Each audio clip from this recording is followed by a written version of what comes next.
Right now, at this very moment, someone is walking into a marine dealership, about to make what could be the worst financial decision of their life. They're looking at rows of gleaming outboard engines, brand new, barely used, offered at prices that seem too good to pass up. Discounts of 40, 50, even 60% off retail. The salesperson is smiling, ready to close the deal.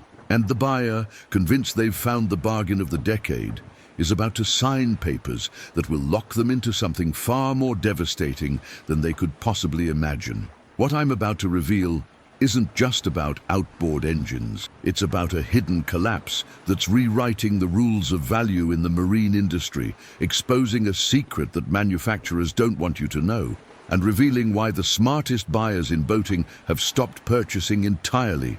By the end of this investigation, you'll understand the three critical factors that make these discounted outboards financial poison, the underground market that's quietly absorbing the real value, and most importantly, the single piece of information that separates informed buyers from those about to lose everything. This isn't speculation. This isn't theory. This is documented, verifiable, and happening right now in every major boating market across the country. And if you're even remotely considering buying an outboard in the next 12 months, what you're about to learn will either save you tens of thousands of dollars or prevent you from making a mistake you'll regret for years. Stay with me, because the third act of this story involves a revelation so unexpected that it's forcing industry insiders to question everything they thought they knew about marine equipment value. Walk into any marine warehouse today and you'll see something that would have been unthinkable just 3 years ago. Engines stacked floor to ceiling, still in their original crates, some with protective film still covering the cowlings. These aren't old models or discontinued units. These are current year engines, top-of-the-line Mercury V8s, Yamaha 4-strokes, Suzuki high-performance models, all gathering dust while dealers slash prices week after week, trying to move inventory that simply won't sell. The numbers tell a story that most people in the marine industry don't want to acknowledge. In 2021, the outboard market was white hot. Shipments exceeded 684,000 units worldwide. North America led the surge with over 300,000 new powerboats sold in the United States alone, a figure not seen since before the 2008 financial crisis. Manufacturers couldn't keep up. Mercury, Yamaha, Suzuki, Honda all ran their factories at maximum capacity, adding new production lines for high horsepower models and working overtime shifts to meet demand that seemed endless. Industry reports from that period show production growing at over 4% annually, with some quarters posting double-digit gains. The pipeline was stretched so thin that dealers were placing orders far above historical averages, desperate to secure inventory before it disappeared. Waiting lists stretched for months. Buyers paid above sticker price for used engines. Auction data shows 150 horsepower outboards, typically retailing between $10,000 and $15,000, selling for premiums in some regions. The market, valued at over $10 billion globally, expanded rapidly as manufacturers invested in automation, new product launches, and expanded workforce capacity. By the end of 2021, everyone in the industry believed they were witnessing the beginning of a new era in boating. They were wrong. What happened next is where the story gets interesting, because understanding this shift is critical to understanding why buying one of these discounted outboards today could be the worst investment decision you make. The boom that began in 2020 wasn't driven by traditional boating enthusiasts or experienced owners upgrading their equipment. It was driven by something entirely different. Over 1 million first-time boat buyers entered the market between 2020 and 2022. People who had never owned a boat before, families looking for outdoor activities during lockdowns, couples who suddenly had disposable income they couldn't spend on travel or entertainment, even young professionals pooling savings with friends to buy something that represented freedom during a time of unprecedented restriction. These buyers lined up outside dealerships, sometimes waiting hours just to speak with a salesperson. They paid deposits sight unseen. They bought engines they didn't fully understand for boats they were purchasing simultaneously. Social media exploded with photos of new boaters on open water celebrating the lifestyle they'd just bought into. For manufacturers and dealers, this surge looked like validation. It looked like the market had fundamentally expanded, that a new generation had discovered boating and would sustain demand for years to come. Boardrooms at Mercury, Yamaha and Suzuki buzzed with confidence as 2022 gave way to 2023. Executive teams approved massive expansions. Mercury green-lighted major investments in V6 and V8 assembly lines at their Fond du Lac facilities. Yamaha announced plans to reinforce large outboard production with advanced robotics and extended shift rotations. Suzuki committed to increased output for top-end models, citing sustained US demand as justification. Internal planning documents, later referenced in trade press and analyst calls, reveal the scale of their ambition. Production forecasts anticipated continued double-digit growth. Some executive presentations projected that backlog in North America and Europe would absorb every engine the factories could produce. Mercury alone launched over 20 new V6 and V8 models between 2022 and 2025. Hiring surged. Third shifts became routine. Suppliers signed multi-year contracts for aluminum castings and semiconductors. The industry's production machine ran at full throttle, churning out engines at a rate not seen in decades. Every decision made in those conference rooms, every expanded line, every additional shift, every new model launch was predicated on one assumption: that the demand surge was permanent. It wasn't. By mid-2023, the first cracks appeared. Buyers who had purchased boats and engines during the pandemic started realizing something uncomfortable. The lifestyle they'd bought into wasn't what they expected. Maintenance schedules were more demanding than advertised. Mooring fees, insurance, winterization costs, fuel, storage, all of it added up faster than anyone had warned them. And the time commitment, the weekends spent cleaning, troubleshooting, preparing, often exceeded the time actually spent on the water. Service center data began revealing a pattern. Engines purchased in 2020 and 2021 were logging far fewer hours than historical averages. Electronic control unit downloads from dealer trade-ins showed outboards with 60, 70, sometimes less than 50 hours of total use. These are engines designed for thousands of hours of operation, being sold off while still essentially new. Miguel, a buyer who purchased a 150-horsepower Suzuki in summer 2021, logged just 40 hours that first season. By the end of 2022, his engine showed only 61 hours total. When he tried to sell in March 2025, his loan balance stood at $7,200, but the best trade-in offer he received was $4,300. The market was already saturated. Private buyers scrolled past his listing, drawn to hundreds of similar engines, all advertised as like new, under 100 hours. His lender's response was blunt. Negative equity had become common. Miguel eventually arranged a voluntary surrender. The engine was repossessed in June. The bank told him he was one of thousands now underwater on their loans, especially those who bought during the pandemic rush. But here's what makes this situation truly unprecedented. It's not just individual buyers defaulting. It's the entire distribution system collapsing under the weight of inventory that won't move. Floor plan financing, the credit structure that allows dealers to stock inventory without paying up front, has become a trap. Dealers like Sarah, who runs a marina on Lake Ozark, signed contracts in 2022 that promised substantial rebates if they hit certain order thresholds. The math seemed simple. Order more engines, unlock higher rebate tiers, use the bonus to cover operational costs during slow seasons. For Sarah, hitting those thresholds meant doubling her usual spring order, 24 engines instead of 12. The incentive structure was designed to encourage exactly this behavior. Order 10 units, get 2% back. Order 30, get 5%. For a small dealer, Those rebates could mean tens of thousands in bonus payments. But the contracts contained clauses that only became dangerous once the market shifted. The loans financing her inventory came with interest rates pegged to national benchmarks. In 2021, those rates were manageable, around 4% above prime.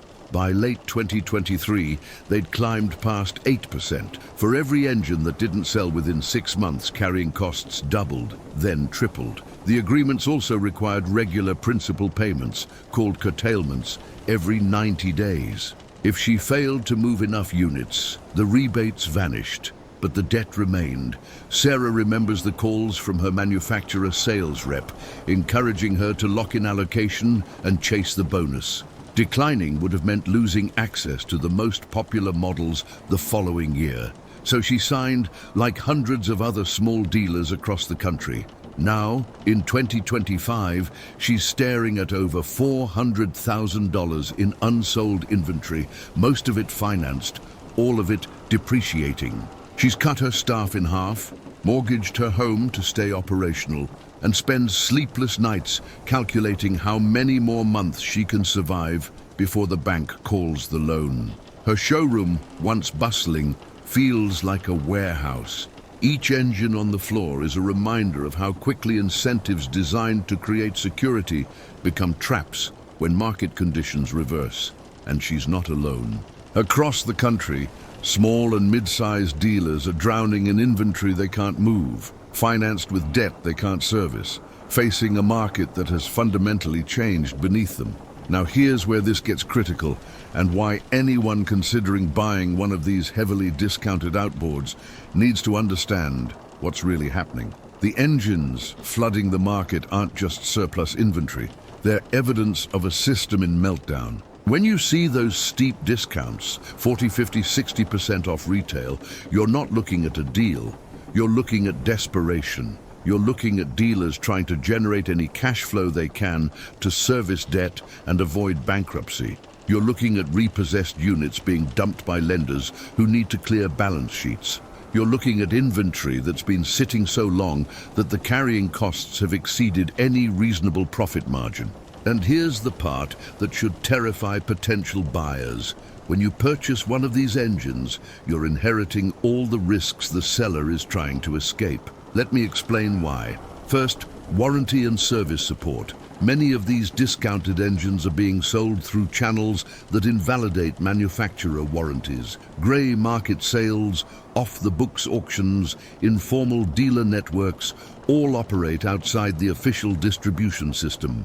Buy an engine through one of these channels, and you might discover that when something goes wrong, the manufacturer won't honor the warranty. You're told the engine is new, but the serial number shows it was allocated to a dealer who went bankrupt, or it was repossessed and the ownership chain is unclear, or it sat in storage so long that the warranty clock started running before you ever took possession. The documentation is incomplete, the service history is questionable, and when you need support, you discover you're on your own. Second, the true cost of ownership isn't the purchase price. It's the depreciation curve you're buying into. These engines are depreciating at rates unprecedented in the marine industry. An engine you buy today at a 50% discount will be worth less in 6 months. Not because anything is wrong with it mechanically, but because the market is still flooded and getting worse. More dealers are liquidating, more repos are hitting auction, more desperate sellers are undercutting each other. When you try to sell or trade, you'll discover that the bargain you thought you got has evaporated. You're competing against an endless supply of similar engines, all chasing the same shrinking pool of buyers. Third, and this is the most important point, the smart money has already left the market. Talk to experienced boaters, commercial operators, fleet managers, anyone who understands marine equipment from a business perspective, and they'll tell you the same thing. They're not buying. They're waiting. They're watching the market continue to deteriorate. They know that the floor hasn't been reached yet, that prices will continue falling as more inventory floods in and more dealers collapse. The only people buying right now are those who don't understand what's happening, who see the discount and think they're getting a deal, who don't realize they're catching a falling knife. Let me show you exactly where this inventory is going, because understanding the destination of these engines reveals the true state of the market. Trade analysts estimate that 44% of surplus outboards from the 2025 liquidation are being exported. Shipping containers packed with engines are heading to ports in West Africa, Southeast Asia, South America, places where emissions regulations are looser and demand for affordable marine power remains strong. In cities like Lagos and Cartagena, these engines fetch premiums, outcompeting local supply and reshaping regional markets. Exporters move fast, buying bulk lots from bankrupt dealers and auction houses, then rerouting overseas. Many of these engines still have protective film on the cowlings.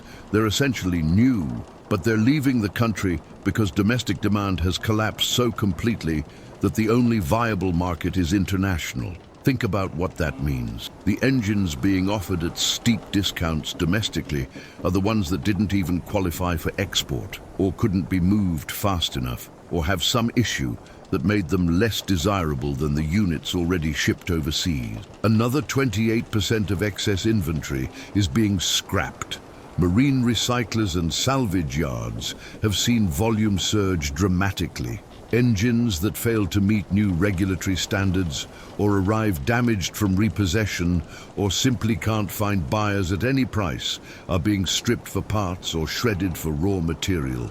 Environmental groups have raised concerns about the process. Waste oil, heavy metals, electronics, all of it entering waste streams with insufficient oversight. Manufacturers publish compliance reports, but critics point to loopholes and inconsistent tracking that allow hazardous materials to escape proper handling.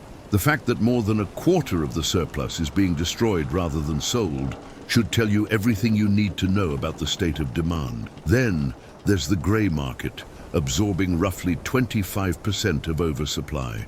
Unregulated online marketplaces, off-books auctions, informal networks, all moving engines without proper documentation or warranty support.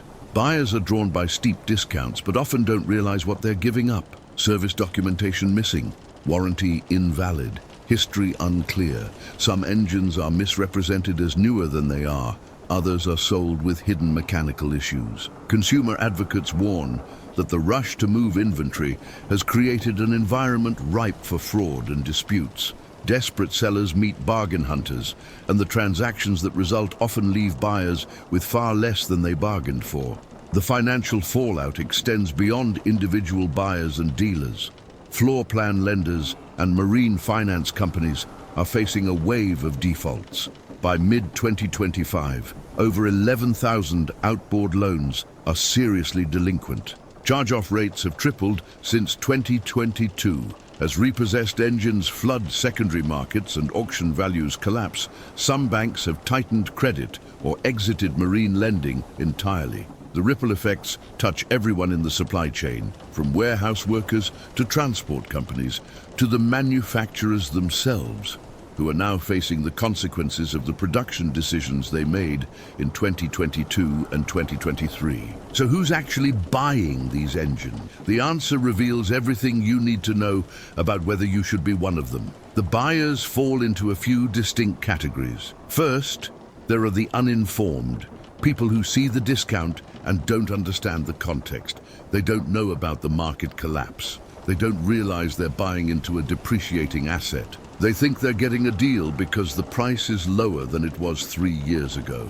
not understanding that 3 years ago the market was in a speculative bubble and prices were artificially inflated. These buyers will discover their mistake when they try to sell, or when they need service support and realize their warranty is invalid, or when they go to get insurance and find that the market value is lower than what they paid. Second, there are the bottom feeders, professional buyers who understand exactly what's happening and are placing bets that they can flip these engines for a profit in specific niche markets. Some are buying for export, securing engines at domestic liquidation prices and shipping them to markets where they can command higher values.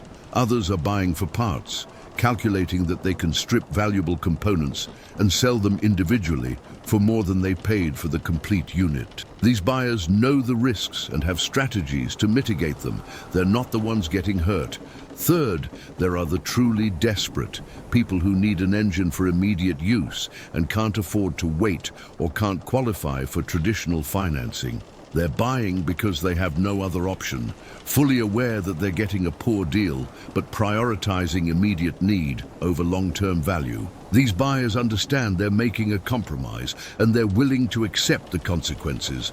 And fourth, there are the gamblers, buyers who think they can time the bottom of the market, who believe that prices have fallen far enough that they represent genuine value, who are betting that demand will recover and values will rebound. History suggests they're wrong. Markets that collapse this dramatically rarely recover quickly. The boats purchased during the pandemic boom are still in garages and marinas, barely used. The owners who walked away haven't suddenly decided to come back. The first-time buyers who drove the surge have moved on to other priorities. There's no catalyst on the horizon that would justify expecting a rebound. The engines sitting in warehouses today will likely still be sitting there a year from now, offered at even steeper discounts as dealers and lenders become more desperate to clear inventory. Notice who's not on that list. Experienced boaters, commercial operators, fleet managers, professional fishermen, anyone who depends on marine equipment for their livelihood and understands the economics of the industry. They're sitting out, they're waiting. They're watching the carnage unfold and making the rational calculation that there's no reason to buy now when prices are still falling and inventory is still building. Let me give you the perspective that changes everything. This isn't just a marine industry story. It's a case study in how modern consumer markets create and then destroy value at speeds that leave ordinary buyers trapped. The pattern is consistent across sectors. An external shock disrupts normal behavior. In this case, the pandemic. A surge in demand follows, driven by liquidity, restricted alternatives, and emotional factors. Supply-side actors respond by expanding capacity and loosening credit. The initial shock fades, behavior normalizes, and demand collapses.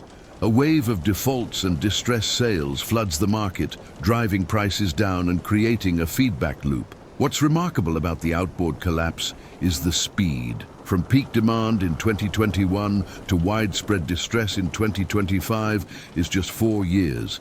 In that time, hundreds of thousands of people went from excited new owners to defaulting borrowers or struggling to unload assets worth a fraction of what they paid. The decisions made during the boom by buyers, dealers, manufacturers all seemed rational at the time. Everyone was responding to signals that suggested the surge would last. But those signals were misleading. The demand wasn't sustainable. It was driven by temporary conditions that everyone convinced themselves were permanent. And now the consequences are playing out across the entire industry. Manufacturers are stuck with production capacity they can't utilize.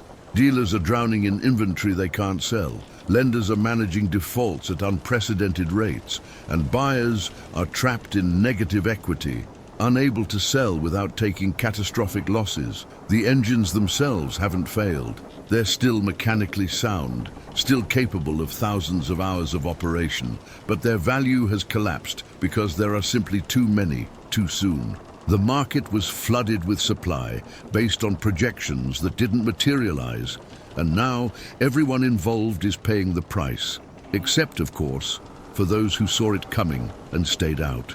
Here's the revelation that ties everything together, the single piece of information that separates those who understand what's happening from those who are about to make expensive mistakes. The real value in the marine equipment market right now isn't in the equipment itself. It's in the absence of participation. The smartest players in this market aren't buying. They're preserving capital, waiting for the cycle to complete, positioning themselves for opportunities that will emerge once the liquidation phase ends and genuine price discovery begins. When you see those discounted outboards, you're not looking at value. You're looking at the last stage of a collapse.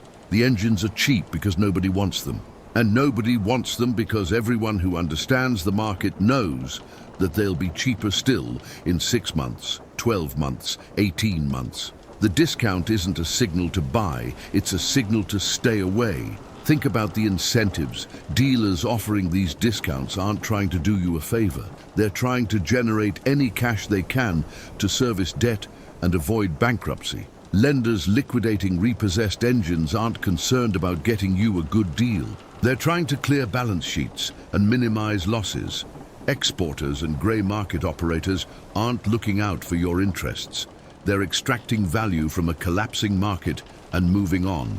Everyone selling right now has a reason to sell that's more urgent than your reason to buy. That asymmetry should tell you everything you need to know. The other critical factor is opportunity cost. Money you spend on a discounted outboard today is money you can't deploy when genuine opportunities emerge, and they will emerge. Eventually, the inventory will clear. Production will align with genuine demand. Prices will stabilize at levels that reflect actual market conditions rather than liquidation desperation. When that happens, buyers who preserved their capital will have options. They'll be able to negotiate from a position of strength, secure properly warranted equipment through legitimate channels, and avoid the risks that come with buying during a collapse. But buyers who purchase now will be locked in, stuck with depreciating assets, competing with an endless supply of similar engines, and discovering that the bargain they thought they secured has evaporated. The question you need to ask yourself isn't whether you can afford to buy one of these discounted outboards. It's whether you can afford the consequences of buying one. Can you afford to lose 50% of your investment in the next 12 months as prices continue falling? Can you afford to discover that your warranty is invalid when you need service support? Can you afford to be stuck with an asset you can't sell without taking a catastrophic loss? Can you afford to miss better opportunities that will emerge once this cycle completes? For most buyers, the answer is no. The discount isn't worth the risk. The apparent savings aren't real. The value proposition is an illusion created by a market in collapse. The only people who should even consider buying right now are those with specific immediate needs who understand and accept the risks, or professional buyers with strategies to extract value in ways that ordinary consumers can't. Everyone else should walk away. Save your money. Wait for the market to stabilize. Let the inventory clear. Let the weak dealers and over-leveraged operators exit. Let prices find a genuine floor based on actual demand rather than liquidation desperation. The marine industry will survive this collapse. It always does. Cycles like this are painful, but they're also cleansing. They clear out excess capacity, reset expectations, and create conditions for sustainable growth. But individual buyers caught on the wrong side of the cycle can suffer losses they never recover from. The data is clear.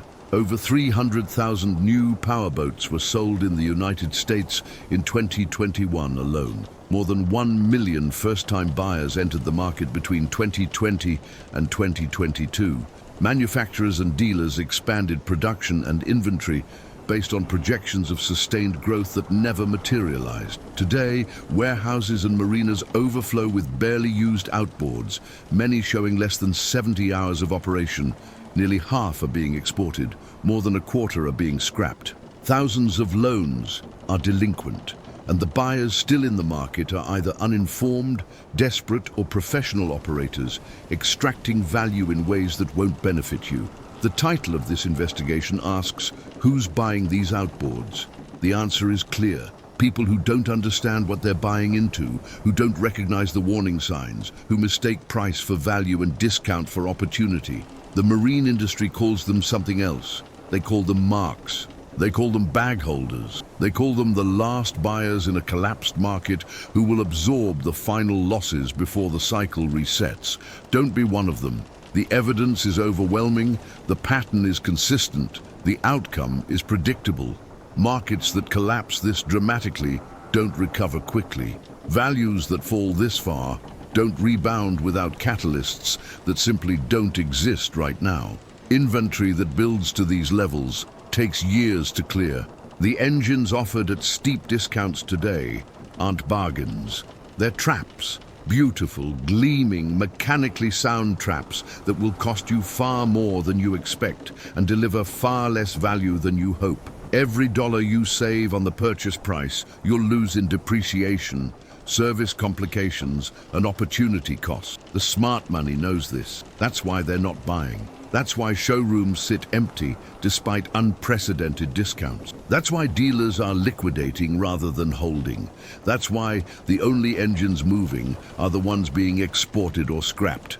The market is screaming at you to stay away. The question is whether you're listening, because right now, someone is walking into a dealership looking at those discounted engines, thinking they've found an opportunity.